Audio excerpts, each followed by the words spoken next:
बाद जिन जो था तो नमूदार ने वो अंगूठी लेकर पानी में फेंक कर चल दिया।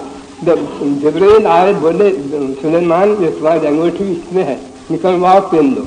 वो निकलवाए पानी में से और उसको पहन दिए, फिर भी हुकूमत हुई। तो 40 दिन ऐसे बुरे गुजरे कि आप नहायत परेशान थे, वो जीने से मरना अच्छा समझते थे। अब ऐसी हालत देखो, ये गुनाहों का ये नेक बंदे ऐसी, उनसे बड़ी सी गलती हुई तो ये हो गया कि उनको 40 दिन तक इस तरह रखा गया, ये असर हुआ। तो गुनाहों का और नाफरमानी का ये असर हुआ। जिसके बाद याकूब अलैहिस्सलाम से अल्लाह ताला पूछा, याकूब तुमको हम तुम्हारे से यूसुफ को हम क्यों जुदा किए, मालूम है तुमको? याकूब बोले नहीं अल्लाह, मुझे नहीं मालूम। तो बोले इस बात से तुम ये बोले हैं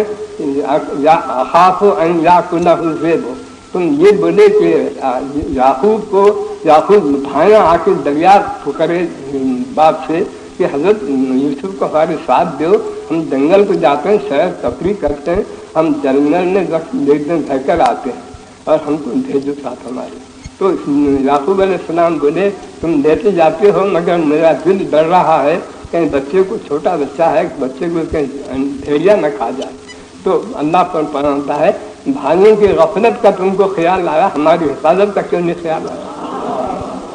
भाइयों की गफलत के सबब से तुम बोले बच्चे को भेड़िया खा जाएगा। तुम ये समझना था कि अल्लाह हाफिज है, अल्लाह हिफाजत करेगा मेरे बच्चे की, ये ख्याल क्यों नहीं आया? देखो इसका वजह इसके लिए ये गुनाह हुआ तुमसे, और ये नाफरमानी तुमको जो हुई, इसके बाद से हम तुम्हारे से 40 बरस यूसुफ को दूर रखे, तुम्हारे 40 बरस दूर रहे। अब फिर तुम मिलाए तो हम कैसा मिलाए? तुम बोले जब बेटों को अपने लाता या तू निगराहिल्ला, अल्लाह के रहमत से मायूस मत हो जाओ, देखो कहीं न कहीं मिल जाएंगे। ये बोलने से हम यूसुफ को तुम्हारे से मिला दिए। तो हमारे पास ऐसी हालत है जहाँ जरा गलती हुई तो उसका असर जरूर होता है, गुनाह का भी नाफरमानी का जरूर होता है। यूसुफ अलैहिस्सलाम जब कैद खाने में गए, उनके साथ 2 और कैदी साथ थे, और फिर उन्होंने ख्वाब देखे, हजरत यूसुफ उनको ताबीर दिए। एक को जो बोले तुम्हारे को फांसी हो जाएगी, तुम सूली पर चढ़ेंगे, दूसरे को बोले तुम बहाल हो जाएंगे बादशाह के पास, अब तुम जो काम तुम्हारा था वही काम तुमको मिलेगा। अब ये बोलकर फिर यूसुफ अलैहिस्सलाम के दिल में आया कि अब जाता है कि बादशाह के पास, बोले उसकुर इंदा रब्बिक, ऐसा बोले जाओ तुम बादशाह के पास जा रहे हैं, तुम जाएंगे। अब गए तो मेरा जिक्र करना, ये बोलना कि एक बेखुशबू कैद है कैद खाने में, तो छोड़ो उसको, बोलकर बादशाह से बोलो। बोले उधर ये बोलने के साथ ही जिब्रील आए, बोले अल्लाह बोल रहा है यूसुफ जो मैं नहीं कर सकता था, ये तुम मेरे को नहीं बोलकर तुम उस शख्स को क्यों बोलेंगे? मैं तुम्हारे को नहीं छोड़ा सकता था कैद से। अच्छा, इसका बदला ये है कि ये तुम्हारा जो कसूर ये असर दिखाएगा, 7 बरस तक और रहो कैद में, 7 बरस और कैद में रहे। देखिए आप, ये नेक बंदों के साथ ये मामला है, उनका जरी लफ्ज़िशें उनकी अपना असर दिखाती हैं और कसूर दिखाती हैं। हमारे कबीरा गुनाह के ऐसी बेअसर रहेंगे। मेरा बोलने का मतलब ये है मेरे दोस्तों, ये सब किस्सों से आप जरा इबरत लो और समझो कि हमारे कबीरा गुनाह क्या बेअसर रहेंगे। ये जरी गलतियाँ उनसे जो हुए उसके वास्ते ये असर दिखाया गया। अब इसके बाद जो है ये अल्लाह के बाद हुक्म होता है कि जो पैगम्बरों की औलाद के साथ भी वही मामला है, जो पैगम्बरों के साथ जैसा उनका कसूर और गुनाह उनके असर दिखाते हैं, पैगम्बरों की औलाद भी होने से गुनाह से बचाने असर से बचा नहीं सकते। उसके बाद एक वाक़या आपको कुरान का सुनाता हूँ मैं। वो वाक़या ये है कि एक बनी इसराइल में एक फिरका था, तो गांव में रहते थे लोग, पैगम्बरों की औलाद थे, गांव में रहते थे, दरिया का किनारा था, वहाँ रहते थे। उनको हुक्म हुआ ये कि जैसा मुसलमानों पर अब जुमा मुतबरक दिन है, ऐसी उन पर यहूदी थे ना, उन पर हफ्ता मुतबरक दिन था, हफ्ते के दिन मुतबरक था। और उनको हुक्म हुआ कि उन हफ्ते के दिन कोई काम नहीं करना, इबादत करना, और मछली का शिकार हराम कर दिया गया था। तो अब वो चल रहे थे ऐसी, शैतान उनके पास गया और जाके बोला अजी तुमको अल्लाह ने मना करा है तो हफ्ते के दिन शिकार मत करो बोला है। शैतान बोलता है जाके तुम मत करो बोला है, मैं तुमको सिखाता हूँ, ऐसा करो तुम हफ्ते के दिन शिकार नहीं होता। वो ये है दरिया किनारे तुम गड्ढे खोदो, गड्ढे खोद कर ऐसा खोदो कि पानी आ जाए, जा न सके। अब वो गड्ढे खोद लो, जुमे के दिन गड्ढे खोदो और हफ्ते के दिन छोड़ दो पानी को। पानी के साथ मछलियाँ भी अंदर आ जाएंगे। जब आने के बाद फिर बंद लगा दो, बाद उसके इतवार के दिन पकड़ लो, हो गया। क्या सिखाया देखा? ये तब्दीरें शैतान के ऐसी होते हैं, हमको भी ऐसी सिखाता है, मगर हम समझ नहीं सकते हैं, उसको दाम में आ जाते हैं। अब वो लोग जो थे उन्हें समझ गए इस बात को कि ये जो है ऐसा सकारा, मगर परेशान नहीं हुए।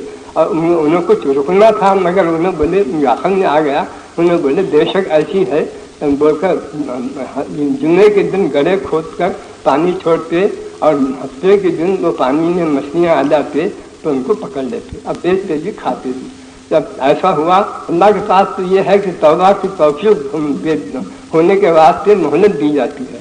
उनको मोहलत दिए गई, मगर वो कुछ समझे नहीं। अब उसके बाद ये करे कि खुद हफ्ते के दिन गल फेंकते थे और इतवार के दिन निकाल लेते थे।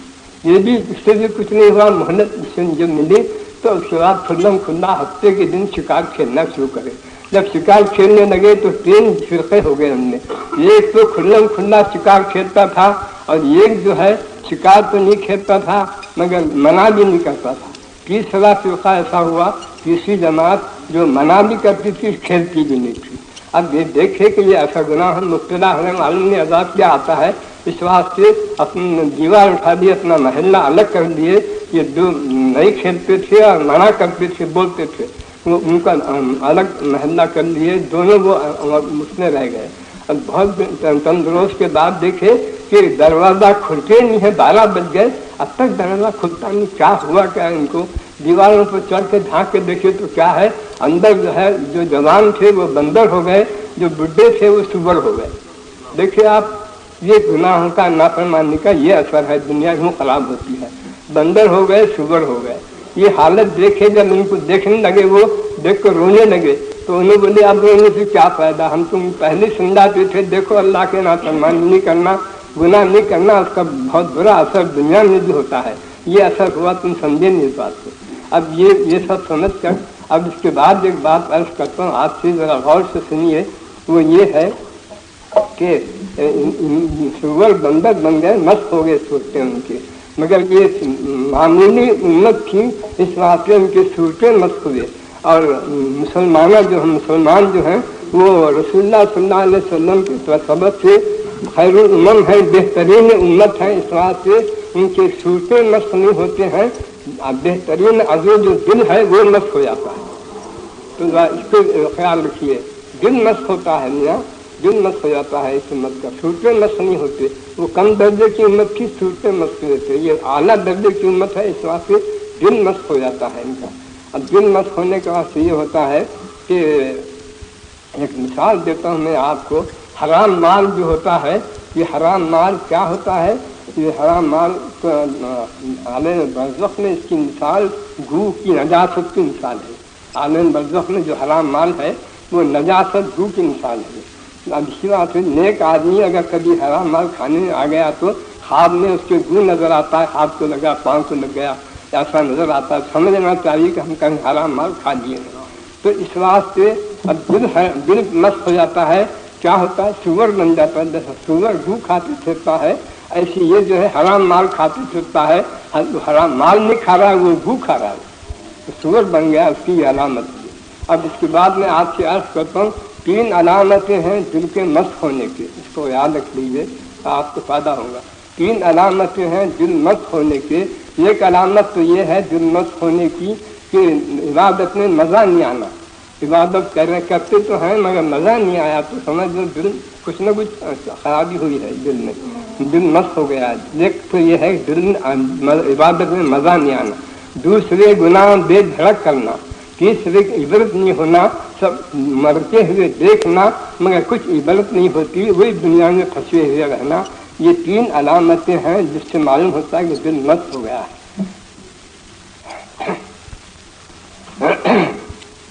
अब दिल के मस्त होने की ये अलामतें हैं ये। अब इसके बाद आपसे अर्ज करता हूँ मैं ये कि दुनिया में गुनाहों का, नाफरमानियों का जो असर होता है, मैं बतौर नमूने के आपको समझाता हूँ मैं, जरा समझ लीजिए। बतौर नमूने के, तो नमूने का तो ये है